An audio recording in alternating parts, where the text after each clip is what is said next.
महाराज जी, क्रोधी मन को कैसे शांत करूं? क्रोध का मूल काम है। क्रोध की स्वयं की सत्ता नहीं। कामा संजायते क्रोधा, क्रोधा स्मृति विभ्रमा स्मृति भ्रंशात बुद्धिनाशो बुद्धिनाशात प्रणश्यति। पहली बात तो ये कि आजकल अपने लोग ऐसे आचरण करते हैं जिससे हमारी क्षमता शारीरिक और बौद्धिक दोनों नष्ट हो रही। खान पान और ब्रह्मचर्यहीनता जो दृष्टि में ही नहीं देखा जा रहा, उस पर सुधार ही नहीं किया जा सकता। क्योंकि छोटे छोटे बच्चों के पास मोबाइल है, छोटे छोटे बच्चे गंदी हरकतें करके अपने को नष्ट कर रहे हैं। अब कैसे, जब नींव ही खराब है तो हम महल की बात कैसे कर सकते हैं कि बहुत बढ़िया बिल्डिंग बन सकती है? अगर संयम से रहा जाए, गृहस्थ भी ब्याह भी हो जाए तो भी संयम से रहा जाए, खान पान पवित्र किया जाए और प्रभु का नाम जप किया जाए, तो हमारी निर्णायक गलत है। हमें क्रोध कब आता है? जब हमारे निगेटिव प्रतिकूल कोई बात होती है। मतलब पॉजिटिव अनुकूल में कभी क्रोध आया है क्या? आप देखो, आ ही नहीं सकता। जब हमारे कोई विचार पॉजिटिव हो, अनुकूल, व्यवस्थित, तो फिर हमें क्रोध आएगा ही नहीं। तो जिसको हमने प्रतिकूल और निगेटिव माना है, उसका निर्णय करने वाली अगर हमारी बुद्धि ठीक हो तो हम अपने आप को बचा लेंगे और सामने वाले को भी बचा देंगे। पर वो बुद्धि इतनी अपवित्र हो गई, असमर्थ हो गई, कोई ठीक निर्णय नहीं कर पा रहे, तो फिर हमें गुस्सा आ जाते हैं, लड़ाई लड़ते हैं, या मन से उसका अनिष्ट सोचने लगते हैं।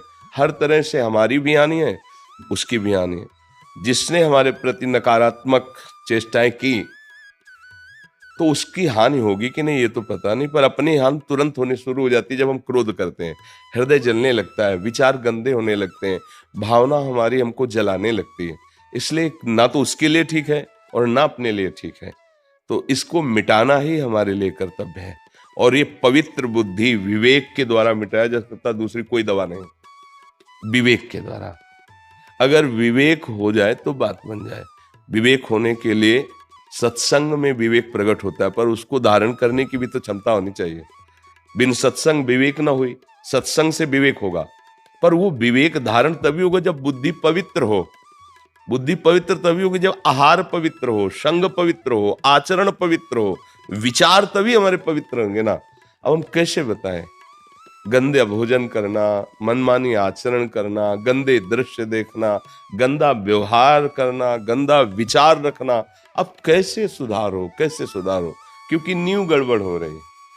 अपने जितनी भी नई पीढ़ी है वो गंदे नशों में जा रही है, गंदे आचरणों में जा रही है, गंदे व्यवहारों में जा रही है। वो ब्रह्मचर्य को कुछ समझ ही नहीं रहे हैं, उसको एक खिलवाड़ समझ रहे हैं, मनोरंजन समझ रहे हैं।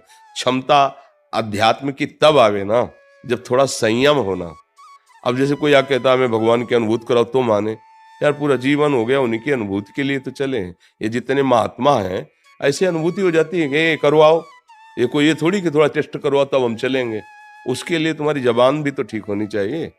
जैसे किसी को वो पीत जो अंदर बनता है बढ़ जाए, पित्त, और उसको मिश्री खाओ तो कड़वी लगेगी, क्योंकि उसकी जबान खराब है। हमारी इंद्रियां मलिन हो चुकी हैं। जैसे राधा नाम सुधा रसम, कह रहे राधा नाम क्या है? बोले अमृत रस है, प्रेमामृत भरा हुआ, पर हमें अच्छा नहीं लग रहा, नहीं वो स्वाद आ रहा। जबान खराब है, हमारी रसेंद्री खराब हो चुकी है, हमारी वाकेंद्री दूषित हो चुकी है। राधा बोलते ही एक अलौकिकता है कि हृदय में एकदम रोमांच होने ज्यादा, तो फिर अश्रु गिरने लगे, विवस्था, प्रेम विवस्था आ जाएगी। जब भरत जी चित्रकूट जा रहे हैं और सियाराम के लंबी सांस लेते हैं, पूरा चित्रकूट प्रेममय हो जाता है। महाप्रभु चैतन्य देव, हे प्राणनाथ कृष्ण, जाओ, वायुमंडल पूरा कृष्णमय हो जाता। नाम का देखो वो प्रभाव, और एक नाम का कि हमें बिल्कुल अच्छा नहीं लगता, हमारा हृदय द्रवित नहीं होता। तो नाम तो वही है, पर हमारा हृदय बहुत मलिन हो चुका है, इसको ठीक करना होगा। तो थोड़ा ब्रह्मचर्य पर ध्यान दो, आहार शुद्ध रखो, गंदे लोगों का संग न करो और नाम जप करो। तो आपकी बुद्धि में विवेक आने लगेगा, क्षमता आने लगेगी उसको काटने की। काट दिया तो बात बन जाएगी। अब नहीं काटा तो फिर उसको काट दोगे।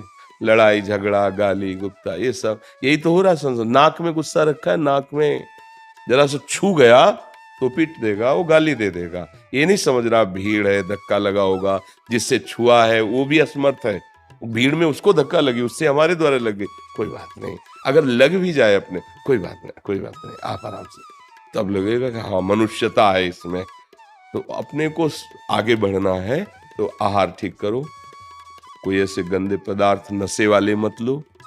अब जैसे शराब पी ले, फिर सोचे क्रोध ना आवे, शराब पी लेने पर अहम इतना बढ़ जाता है, अब अहंकार बढ़ चुका है, तो सारे दोस्त उसमें बैठे हुए हैं, अब आप जरा सा छेड़ दोगे तो फिर लड़ाई झगड़ा शुरू। तो अब वो बुद्धि जिसने शराब पी है, क्या कभी वो ठीक निर्णय कर पाएगी ना पीने पर भी?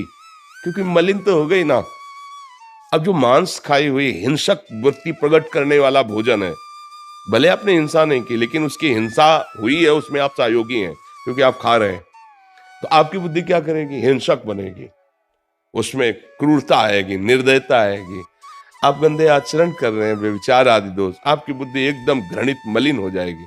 अब उस बुद्धि में विवेक उत्पन्न हो, निर्णय करने लायक बने, तो बड़ा असंभव सा दिखाई देता है आज के वायुमंडल में, वातावरण में। पर आप अहोभाग्य है, धन्य भाग है आपका कि आप इस अवस्था में भी अपनी बुद्धि को क्रोध रहित करना चाहते हैं। तो नाम जप करो, अच्छा आहार करो, और जब कभी कोई क्रोध दिलाने वाली बात आवे तो निश्चित समझो आपके किसी पाप का नाश करने के लिए वो भगवान लीला रचे, चुपचाप बचा के निकल जाओ, अपने को भी और सामने वाले को भी।